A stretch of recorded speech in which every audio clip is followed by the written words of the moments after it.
ان یمسسکم قرح فقد مس القوم قرح مثلہ وتلک الایام نداولها بین الناس ولیعلم اللہ الذین آمنوا ویتخذ منکم شہداء واللہ لا یحب الظالمین۔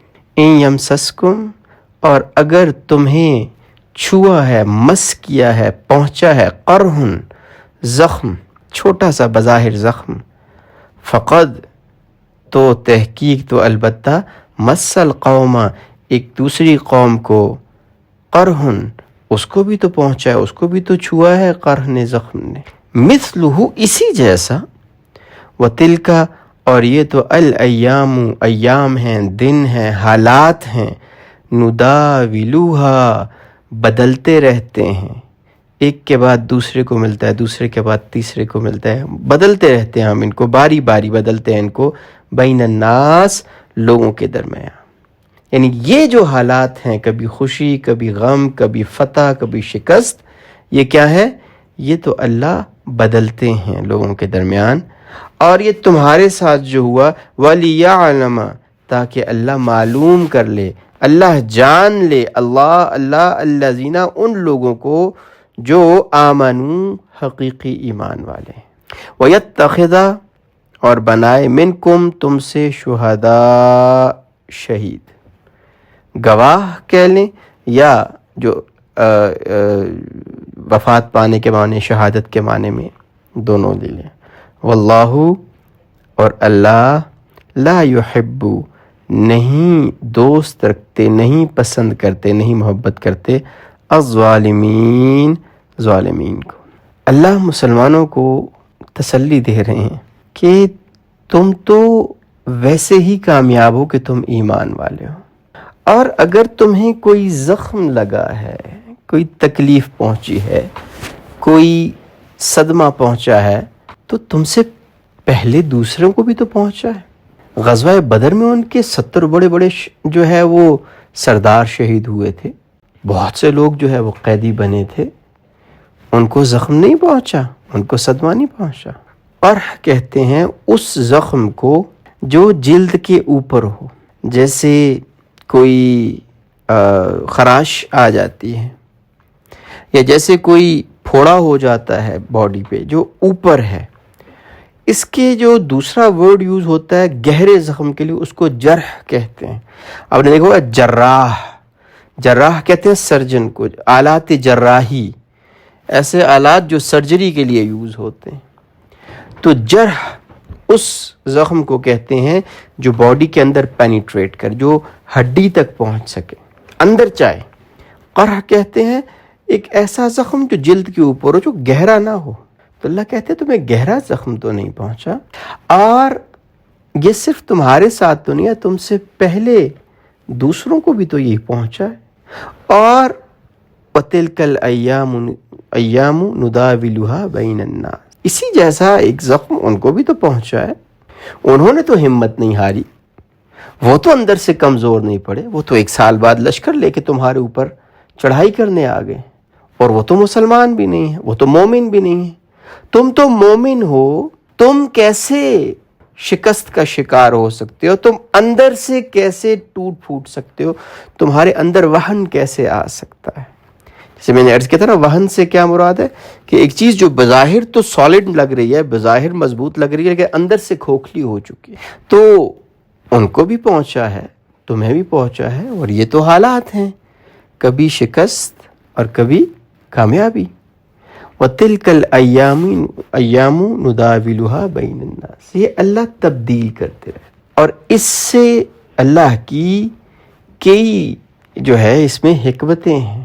تو اللہ جل شانہ یہ حالات کو تبدیل کرتے ہیں تاکہ جو حقیقی ایمان والے ہیں، اس سے اگلی آیت میں بالکل یہی بات واضح ہو جائے گی کہ اصل مقصد غزوہ احد میں مسلمانوں کو ٹیسٹ کرنا تھا۔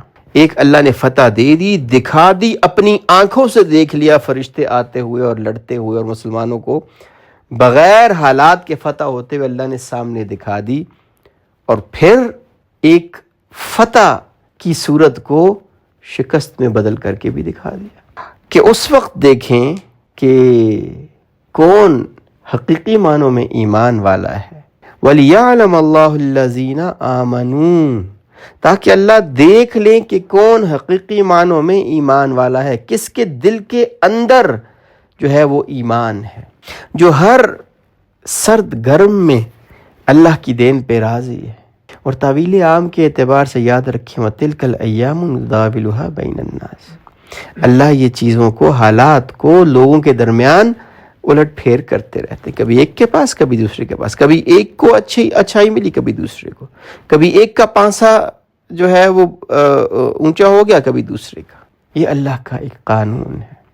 اور اگر اللہ ایک ہی قوم کو عروج دیے رکھتے تو دنیا میں جیسے کہتے ہیں نا کہ ایک بربادی پھیل جاتی، ایک دنیا میں انتشار پھیل جاتا.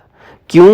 جب ہمیں مسلسل کامیابیاں ملتی رہتی ہیں، جب ہمیں مسلسل طاقت ملتی رہتی ہے، تو پھر ہم جو ایک بنیادی اخلاقیات ہیں اور جو بنیادی چیزیں اس سے آگے نکل جاتے. پھر ہم یہ نہیں دیکھ لگتے کہ یار اللہ بھی ہے اور ہم نے مرنا بھی ہے. پھر وہ اس طاقت کا نشہ ایسا چڑھتا ہے، اس پیسے کا نشہ ایسا چڑھتا ہے کہ ہم کہتے ہیں کہ ہمیں کوئی مسئلہ نہیں ہے، ہم کر لیں گے. تو اللہ ناکامیاں بھی دکھاتے ہیں، اللہ عاجز کر کے بھی دکھاتے ہیں. اللہ اپنے ہونے کا اور بندے کو اپنی طرف متوجہ کرنے کے لیے بھی اس کو آزمائشوں، پریشانیوں، ناکامیوں میں مبتلا فرماتے ہیں. اگر ہمیں ناکامی کا ڈرنا ہو تو ہم کوئی دعا کریں گے؟ اگر ہمیں ہمیشہ کامیابی ملی ہو، ہر امتحان میں، ہر انٹرویو میں، ہر جگہ پہ ہمیں دعا کی ضرورت محسوس ہوگی؟ یہ جب ہمیں ناکامیاں ملتی ہیں تو انسان اپنی جگہ پہ آ جاتا ہے.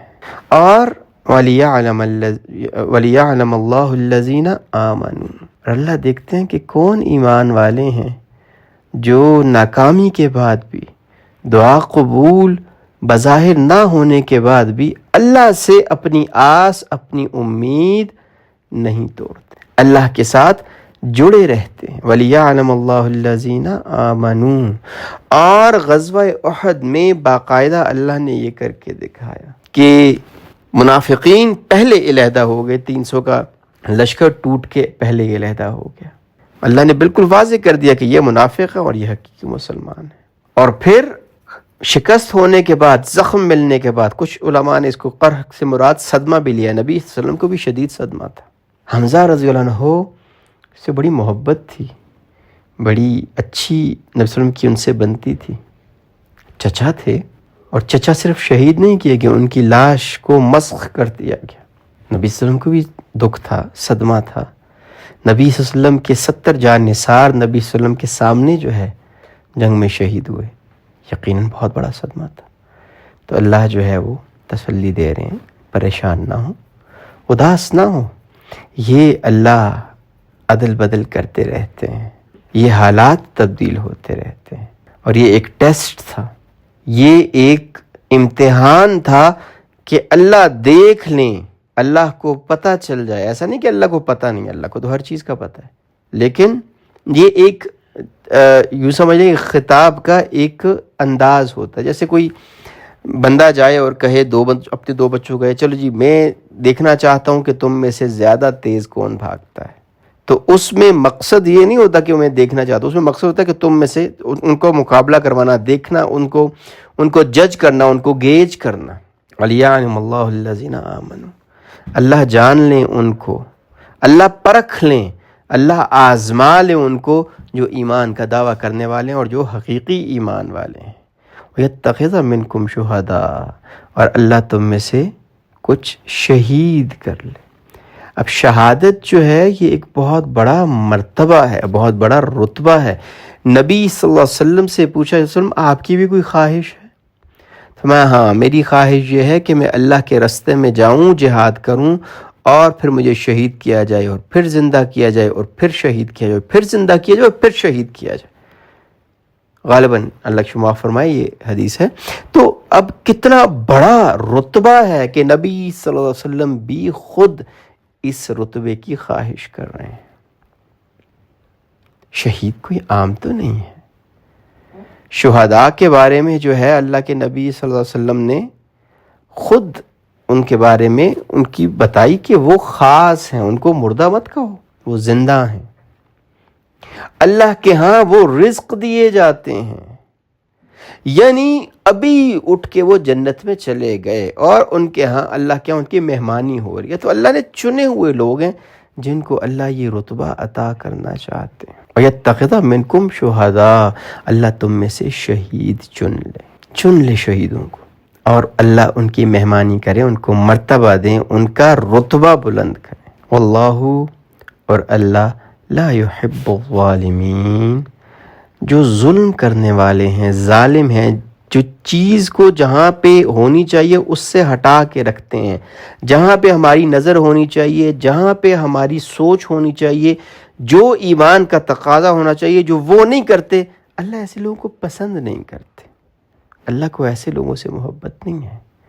اللہ کو تو ان لوگوں سے محبت ہے جو ایمان والے ہیں، جو اللہ کے راستے میں خرچ کرنے والے ہیں، جو اللہ سے پر امید رہتے ہیں، جو اللہ کی ہر دین پہ راضی رہتے ہیں۔ اللہ اچھے حالات میں رکھے تو بھی اللہ سے راضی ہے، اللہ آپ کا شکر ہے۔ کوئی مصیبت، پریشانی، کوئی مسئلہ آ جائے تو بھی اللہ سے راضی ہے، اللہ ہم آپ کی دین پہ، آپ کے فیصلے پہ راضی ہیں۔